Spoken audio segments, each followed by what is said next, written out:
तो जय हिंद प्यारे साथियों, स्वागत है आज के इस छोटी सी वीडियो में। आज के इस वीडियो में आप लोगों को बताने वाले हैं कि रासायनिक समीकरण को संतुलित कैसे करते हैं, यानी कि असंतुलित रासायनिक समीकरण है और उसे संतुलित कैसे किया जाता है। बहुत ही आसान भाषा में बस आप तुरंत सीख जाइएगा। बस 10 रासायनिक समीकरण को आप लिख कर बोर्ड पर हम आपको कराएंगे, उसके बाद आप अच्छी तरह से जान जाएंगे। शॉर्ट विधि से बताएंगे जो कि आप अच्छे से बना लेंगे, चाहे कितना भी आप एक बार भी नहीं पढ़े हैं या आप एक आध बार पढ़े हैं अच्छे से नहीं हो पा रहे हैं तो आप अच्छे से सीख जाएंगे। बस अंत तक वीडियो देखिएगा, 5 मिनट का वीडियो होगा ज्यादा से ज्यादा। ठीक है, तो चलिए स्टार्ट करते हैं। हम सबसे पहले समझते हैं कि असंतुलित रासायनिक समीकरण क्या है, संतुलित रासायनिक समीकरण क्या है। ठीक है, इसके बारे में थोड़ा चर्चा कर लेते हैं, उसके बाद हम समझेंगे, उसके बाद हम करेंगे असंतुलित को संतुलित। ठीक है, देखिए संतुलित रासायनिक समीकरण सबसे पहले जानते हैं को संतुलित क्या है। देखिए इसके हम जानते हैं रासायनिक समीकरण, जब रासायनिक अभिक्रिया में समीकरण स्टार्ट करते पढ़ते हैं तो हम जानते हैं कि ये जो तीर चिन्ह के बायां साइड होते हैं, जितने भी तत्व होते हैं वो होते क्या, जितने भी तत्व होते हैं, जितने भी अणु होते हैं वो सब होते हैं अभिकारक। ठीक है, उसके बाद दाईं तरफ जितने होते हैं वो होते हैं प्रतिफल, जिसे हम उत्पाद भी कहते हैं। ठीक है, एनसीईआरटी में उत्पाद दिए हुए उत्पाद कहते हैं, प्रतिफल उत्पाद एक ही को कहते हैं।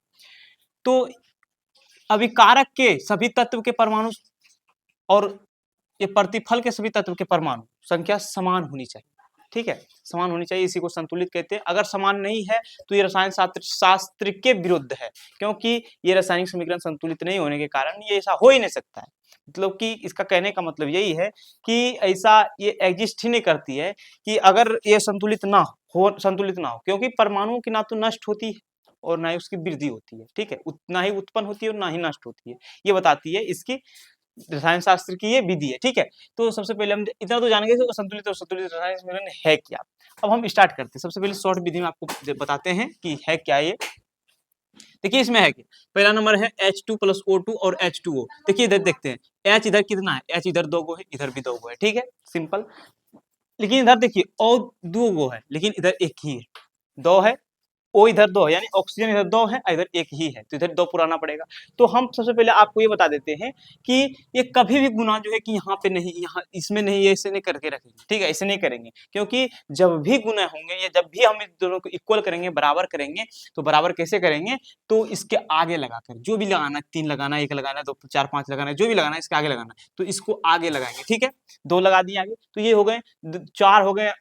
ऑक्सीजन तो 2 हो गए, यानी 2 गुना 1 2, ऑक्सीजन 2 हो गए, लेकिन हाइड्रोजन 2 नहीं हुए, तो हाइड्रोजन को 2 कैसे पुराएंगे, तो देखिए फिर से ये रिवर्स मारेंगे, यानी फिर से अभिकारक में जाएंगे। अभिकारक में जाएंगे, अभिकारक में जाने के बाद देखिए 2 हो गए, तो इसमें भी हम 2 से गुना कर देंगे। ठीक है, ये 4 हो गया, हाइड्रोजन 4 हो गए, ऑक्सीजन भी 2 हो गए। अब देखेंगे कि इस पर उस पट यानी कि प्रतिफल के ओर, तो वो प्रतिफल की ओर 2 दूनी 4 है। ठीक है, ये 4 है और ये देखिए 2 है, ऑक्सीजन भी 2 है, तो ये यानी कि इक्वल हो गए, यानी कि हाइड्रोजन की परमाणु संख्या 1 है और ऑक्सीजन भी परमाणु, और ऑक्सीजन के भी जितने भी परमाणु हैं उतने बराबर है। ठीक है, तो फिर अगला समीकरण एक लेते हैं और उससे समझते हैं। ये तो थोड़ा इजी वाला था, इसे थोड़ा थोड़ा सा डिफिकल्ट की ओर हम बढ़ते चलेंगे। ठीक है, दूसरा जो है Fe + O2 Fe2O3, ये वाला है। ठीक है, तो इसमें क्या, ये कैसे करेंगे, तो देखिए सबसे पहले ये Fe, ये एपी देखिए इधर 1 है, इधर 2 है, इधर 2 से गुना कर देंगे, दोनों बराबर हो गए। ठीक है, सिंपल, 2 से गुना कर दिया, यानी कि एक तरफ जो है ना बराबर नहीं हो रहा है तो दूसरी तरफ गुना कर देना है, बस जितनी उसे बराबर करने के लिए जितने से गुना करना पड़े उतना से गुना कर देना है। ठीक है, उसके बाद देखिए ये इधर ऑक्सीजन 2 है, इधर ऑक्सीजन 3 है, तो क्या करना पड़ेगा, करना क्या पड़ेगा, उसको बराबर करना पड़ेगा। तो क्या करना पड़ेगा हमें कि इधर 2 है, इधर 3 है, तो इधर 2 से गुना कर देंगे, इधर 3 से गुना कर देंगे। ठीक है, तो यानी कि 6 हो गए, इधर भी ऑक्सीजन और 6 इधर भी हो गया ऑक्सीजन। लेकिन पंगा आ गया कि अब देखिए इसको फिर से चेक करेंगे, तो ये देखिए एफ इधर 2 है और इधर 4 हो गए, क्योंकि 2 दूनी 4 हो गए। तो इसे क्या करेंगे, अब इसे फिर से 2 से गुना कर देंगे इसमें, यानी कि बराबर हो गए, यानी कि यहाँ 2 गुना 2 छोड़ के 4 लिख देंगे, यानी कि 4Fe + 3O2, उसके बाद तीर निशान 2F2 और O3 हो गए। ठीक है, तो उम्मीद है कि ये भी समझ गए होंगे आप। तीसरा हम देखते हैं, तीसरा जो है कि Na + Cl2, Na + Cl2 NaCl है। ठीक है, ये हाइड्रोजन सोडियम क्लोराइड है, सोडियम क्लोराइड की रासायनिक सूत्र है। देखिए इधर सोडियम 1 है, यानी कि Na 1 है और इधर भी Na 1 है, ये सिंपल बराबर है। लेकिन देखिए कि Cl क्लोरीन इधर 2 है, लेकिन इधर 1 है, इधर 2 से गुना करना पड़ेगा आगे। तो क्लोरीन बराबर हो गए, लेकिन सोडियम देखिए बायां तरफ 1 है, लेकिन दायां तरफ कितने हैं, 2 है। तो इसके लिए हम क्या करेंगे, ये बायां तरफ भी हम गुना कर देंगे 2 से, 2 हो गए, यानी कि सोडियम भी 2 इधर इधर भी सोडियम 2, इधर क्लोरीन 2, इधर भी क्लोरीन 2। तो सिंपल हो गया। अब तीसरा नंबर हम देखते हैं, तीसरा नंबर क्या है, चौथा नंबर है कि C+O2, C+O2 और है क्या CO2, ऐसे है ना, CO2, ये तो लग रहा है बराबर ही है, C+O2 CO2, ठीक है, ये बराबर ही है, यानी कि संतुलित ही है ये ये संतुलित है। 5वां नंबर देखते हैं हम। अगला जो है Mg+O2 दिया हुआ है MgO, ठीक है, यानी कि मैग्नीशियम और ऑक्सीजन जब अभिक्रिया कर रही है तो मैग्नीशियम ऑक्साइड बन रही है। तो देखिए इधर मैग्नीशियम यानी Mg इधर 1 है तो इधर भी 1 है, लेकिन पंगा है कि ऑक्सीजन इधर 2 है, ऑक्सीजन की परमाणु संख्या इधर 2 है बायां तरफ, लेकिन दायां तरफ जो है 1 है, तो इसे क्या करना पड़ेगा, दायां तरफ 2 से गुना कर देना पड़ेगा। तो उसे गुना कर दिए, लेकिन अब पंगा आ गया कि Mg भी 2 हो गया, लेकिन इधर 1 ही है, तो इधर भी 2 से गुना करना पड़ेगा। तो अब हम चेक करते हैं, एक बार रीचेक करते हैं, क्या हुआ कि Mg 2 हो गए, इधर भी Mg 2 हो गए, ठीक है, ऑक्सीजन इधर 2 हो गए, ऑक्सीजन इधर भी 2 हो गए, तो चलिए बराबर हो गया। अब 5वां नंबर हो गया, तो छठा नंबर में जाते हैं। छठा नंबर क्या है, एल्युमिनियम यानी Al2+O2, Al2 नहीं दिए, Al बस दिए हैं। उसके बाद क्या है, Al2O3 है, Al2O3,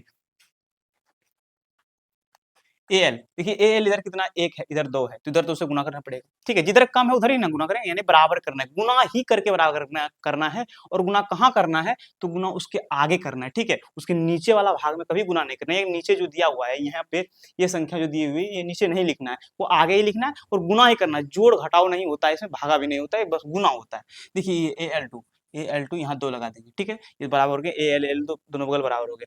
अब देखिए ये O2, इधर ऑक्सीजन 2 है, इधर 3 है, तो क्या करना पड़ेगा हमें, इधर इधर बराबर करना पड़ेगा। तो बराबर कैसे किया जा सकता है, तो गुना करके ही करना है, तो गुना करके ही करना है, तो कैसे होगा, तो इधर देखिए इधर 3 से गुना कर देंगे, 3 दूनी 6, 3 दूनी 6, इधर देखिए 3 है, तो इधर तो हम 2 से गुना कर देंगे, तो यानी कि देखिए इधर ऑक्सीजन 3 दूनी 6, इधर भी ऑक्सीजन 3 दूनी 6, ठीक है। अब देखिए Al, लेकिन पंगा गया कि Al कैसे होगा तो Al कैसे करेंगे, Al देखिए इधर 2 है और Al इधर 4 हो गए, जब हम 2 से गुना किए तो 4 हो गया, तो इधर भी हम 2 से गुना कर देंगे Al में, यानी कि इसे मिटाकर हम लिख देते हैं 4, क्या लिख सकते हैं 4, यानी कि 6 नंबर भी संतुलित हो गया। 7वां नंबर हम देखते हैं, 7वां नंबर क्या है, 7वां नंबर है कि KClO3 यानी कि पोटेशियम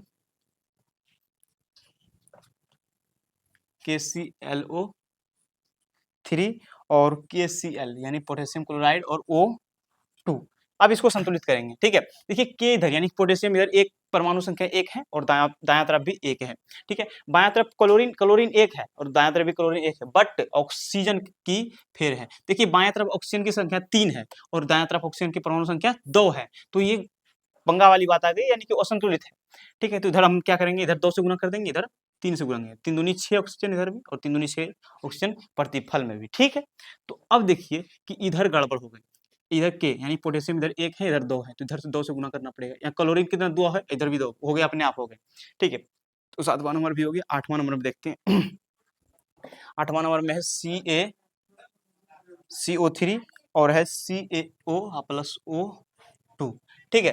देखिए ये तो लगता है संतुलित ही है, जैसा कि दिख रहा है ये संतुलित ही। देखिए इधर कैल्शियम के वो है, एगो है, कैल्शियम के अपनी कैल्शियम की परमाणु संख्या 1 है, उधर भी कैल्शियम की परमाणु संख्या 1 है, और ये देखिए कैल्शियम की परमाणु संख्या 1 है, इधर ये गड़बड़ वाला लग रहा है, CaCO3 और CO2 है यहाँ पे ना, CO2 है। देखिए और इधर देखिए कार्बन इधर की संख्या इधर 1 है, कार्बन की परमाणु संख्या इधर 1 है और इधर भी कार्बन की परमाणु संख्या 1 है। देखिए ये कैल्शियम है, ये कार्बन है, ठीक है, ये कार्बन है, इसको याद रखना है।